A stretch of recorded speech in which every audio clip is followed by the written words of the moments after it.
बिना मेहनत के तख्त तो ताज नहीं होते, बिना मेहनत के तख्त तो ताज नहीं होते।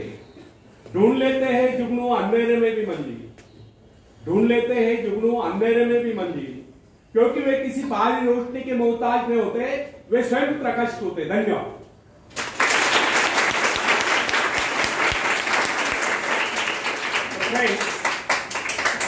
एक व्यक्ति है जिसके शरीर में स्वच्छ रक्त संचार हो रहा है, जिसके चौड़े कंधे हैं, सुंदर मजबूत 2 हाथ है, जिसका वजन भी अच्छा है, जो सभी अंगों से युक्त तथा शरीर से चुस्त मस्त है। ऐसा व्यक्ति अगर दूसरों से सहायता मांगता है तो आप उसे क्या कहेंगे, उसके बारे में क्या सोचेंगे? अवश्य वह सर्वांग संपन्न होकर भी अपंग कहलाएगा। आप ऐसे अपंग मत बनिए, आप सामर्थ्यवान बनकर दिखाए, आप ऐसे बनकर दिखाए कि लोग आपसे सहायता पाने की चेष्टा करें। क्या आपको पता है कि आप जिन लोगों को जानते हैं उनमें बहुत से ऐसे हैं जिन्हें किसी दूसरों से सहायता की प्रतीक्षा है? सही बात तो यह है कि उन लोगों को इस बात का भी पता नहीं कि उन्हें जो सहायता चाहिए वो कहां से मिलने वाली है, फिर भी वे इंतजार करते और सोचते हैं कि बस अब उनका काम बनने वाला है, उन्नति के द्वार खुलने वाले हैं, कोई उनकी मदद के लिए आएगा, उनके सारे कष्ट दूर हो जाएंगे। क्या ऐसे संभव है? वास्तव में कोई किसी की सहायता करता है? ऐसे सोचने वालों ने अपने गिरेबान में झांक कर देखना चाहिए, क्या उन्होंने किसी दूसरों की कितनी सहायता की, उन्होंने आज तक किसकी कितनी मदद की है? क्या कोई ऐसा व्यक्ति है जो कहे कि उन्होंने उसे सहायता की थी इसलिए वो आज उन्नति की चोटी पर है? फ्रेंड्स, यदि आपने या उन्होंने किसी दूसरों की सहायता नहीं की तो फिर किसी दूसरों से सहायता की प्रतीक्षा क्यों? ऐसे लोग केवल अपने भूल के कारण आगे बढ़ने से रुक जाते हैं। हर इंसान को चाहिए कि वह केवल अपने सहारे आगे बढ़े, लौटने के रास्ते से मुंह फेर कर बिना किसी के सहारे आगे बढ़ता चाहिए। आत्मनिर्भरता से तो मनुष्य की शक्तियां विराट रूप धारण करके प्रकट होती है। आत्मविश्वास सफलता की नींव है। इसी आत्मविश्वास के सहारे हम दूसरों की सहायता करने में सफल हो सकते हैं। फ्रेंड्स, एक बहुत बड़े प्रबंधक का एडमिनिस्ट्रेटर का कहना है, मैं अपने बेटे को ऐसी कंपनी में नियुक्त करना चाहता हूं जहां उसे कठिनाइयों का सामना करना पड़े, क्योंकि इससे उसकी सहन शक्ति और कुशलता विकसित हो। यदि मैं उसे अपनी कंपनी में रखूंगा तो वह मेरे भरोसे बैठा रहेगा, हर निर्णय के लिए वह मेरा मुंह ताकता रहेगा और उसमें ठहरे हुए पानी की तरह सड़ान उत्पन्न होगी। आप सभी जानते हैं, ठहरे हुए पानी पर मच्छर गुनगुनाते हैं तो बहते हुए पानी पर राजस्व होते हैं। कितने सुंदर विचार थे उस व्यक्ति। अगर हर माँ बाप अपने पुत्र या पौत्री के इस प्रकार के उच्च विचार रखते हैं तो वे अवश्य उनके भाग्य विधाता बन जाएंगे। जो माँ बाप अपने बेटों या बेटियों को अधिक लाड प्यार से बिगाड़ देते हैं कि बच्चा जब चाहे स्कूल जाए, जब चाहे छुट्टी कर ले, जब चाहे कॉलेज जाए, जब चाहे छुट्टी कर ले, जब चाहे काम पर जाए, जब चाहे छुट्टी कर ले, तो ऐसे बच्चे भविष्य में कुछ नहीं कर पाते, उनका तो भविष्य नष्ट होता है। अपनी शक्ति पर स्वयं ही भरोसा करना पड़ता है। अपने कार्य स्वयं करने वाले सफल होते हैं। इसी से मानव के चरित्र का निर्माण होता है। जिन बच्चों को यह पता हो जाता है कि वे अपने माँ बाप के सहारे जीवित रह सकते हैं, वे अपने बल पर कोई भी कार्य समर्थ होकर भी कर नहीं पाते, वे वैसी कोशिश भी नहीं करते। जबकि उन्हें समझना चाहिए, माँ बाप तो सदा के लिए उनके आश्रयदाता नहीं बन पाएंगे। एक दिन तो ऐसा आने वाला है जब उन्हें अलग अलग जीवन बिताना ही पड़ेगा। तब ऐसे लोगों को भयंकर मुश्किलों का सामना करना पड़ता है। इसलिए फ्रेंड्स, यदि आरंभ से अपने कार्य स्वयं करने की आदत डाली जाए तो यह आदत आपके भविष्य के लिए बहुत ही लाभकारी सिद्ध होती है। जब चाहे इस शक्ति के सहारे आप जमीन पर पांव टिकाकर आगे बढ़ सकते हैं। सफल वही होता है जो अपनी शक्ति पर भरोसा करता है। अपने काम स्वयं करने वाले सफल होते हैं। दूसरों के सहारे आगे बढ़ने वाले अक्सर भंवर में फंस जाया करते हैं।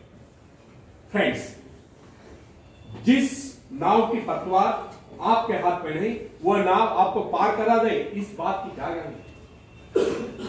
आपका जीवन तो उसके हाथ में, जिसके हाथ में नाव की पतवार हो। वह चाहे तो आपको डुबो दे, चाहे पार करा दे। फ्रेंड्स, जब नदी में बाढ़ आती है तब जो साहसी है, जिसे अपनी शक्तियों पर पूरा विश्वास है, वह तो तय कर उस पार चला जाएगा, लेकिन जो डरपोक और कायर है वो तो बीच मझधार में डूबकर अपनी जान दे देगा। सहायता पाना और सहायता की प्रतीक्षा करना दोनों ही बातें प्रगति की राह में बाधा है। अतः हर युवक या युवती के लिए आवश्यक है वो शुरू से अपने काम स्वयं करने के आगे डाले, अपने माँ बाप आदि लोगों की शक्ति से विश्वास हटाकर केवल अपनी शक्ति के बल पर आगे बढ़ने की कोशिश करें। जिस क्षण आप बाहरी सहायता लेना बंद कर देंगे, उसी क्षण आपके भीतर आत्मनिर्भरता का अंकुर फूटते हुए महसूस होने लगेगा। स्वयं कार्य करते समय यदि आप असफल भी हो जाते हैं तो बिना उस असफलता को घबराए तुरंत उस कमी की खोज कीजिए जिसके कारण आपको असफलता मिली, और जैसे आप उस कमी को खोज निकाले तुरंत ही उसे दूर करने के प्रयास में जुट जाइए। आपका वास्तविक आदर तभी होगा जब आप एक सफल व्यक्ति के रूप में दुनिया के सामने आओगे। मगर यदि आप एक व्यक्ति के बाद दूसरे व्यक्ति के आगे हाथ फैलना शुरू कर देंगे तो लोग आपको ममता या भिखारी कहेंगे। अतः आप ये प्रण कर ले कि आपको केवल अपने भरोसे जीना है, ना कि किसी की दया पर, क्योंकि बाहरी सहायता किसी किसी वक्त ही वरदान सिद्ध होती है, अधिकतर समय अभिशाप ही सिद्ध होती है। फ्रेंड्स, बाहरी सहायता मनुष्य के काम करने की गति को मंद करके शरीर में सुस्त ला देगी। आप ऐसे लोगों से मैत्री कीजिए जो आपको जीवन में आगे बढ़ने की प्रेरणा दे। कुछ लोग एक बाजू या एक पाव होते हैं, फिर भी वे अपनी लगन अपनी मेहनत से अपनी जीविका चलाते हैं, फिर तो आप तो हट्टे कट्टे फिर आगे बढ़ने की कोशिश आप क्यों नहीं कर सकते।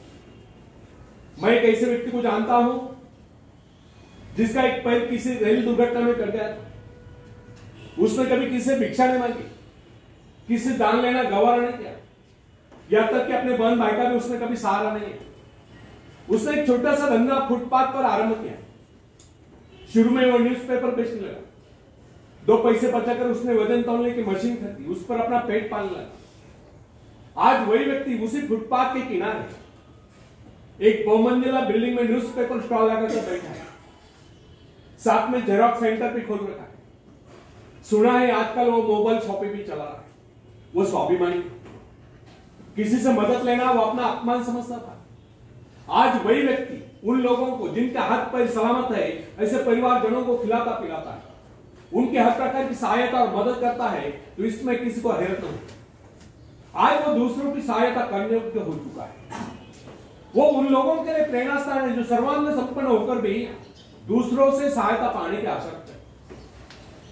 फ्रेंड्स, मैं केवल उस विकलांग की बात नहीं करता जिससे मैं जानता हूं। इस संसार में ऐसे बहुत से विकलांग लोग हैं जो अपनी हिम्मत से खुद भी खा रहे और अपने परिवार को भी पाल रहे। ऐसे स्वाभिमानी, मेहनती, आत्मविश्वासी और साहसी लोगों को अपनी जीविका चलाते देखकर हमें स्वयं के विषय में सोचना चाहिए कि क्या हम पूर्णतः स्वस्थ हैं, साथ ही सभी अंगों से युक्त तथा शरीर से चुस्त मस्त होकर भी क्या हम अपने आप को समर्थ समझने का अधिकार रखते हैं।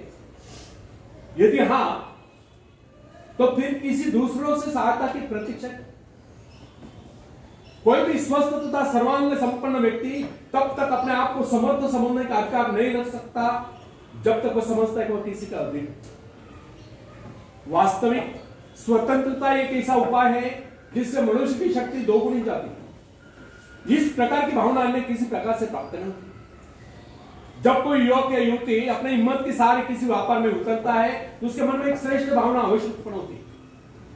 यही भावना उसे प्रसन्नता प्रदान करती है। इससे पहले किसी का अधीन न होकर चाहे वह कितना ही बड़ा कारोबार क्यों न कर चुका, परंतु उसे स्वतंत्रता से अपने आत्मविश्वास के सहारे साहस के साथ काम करने में एक नए आनंद का एहसास होता है।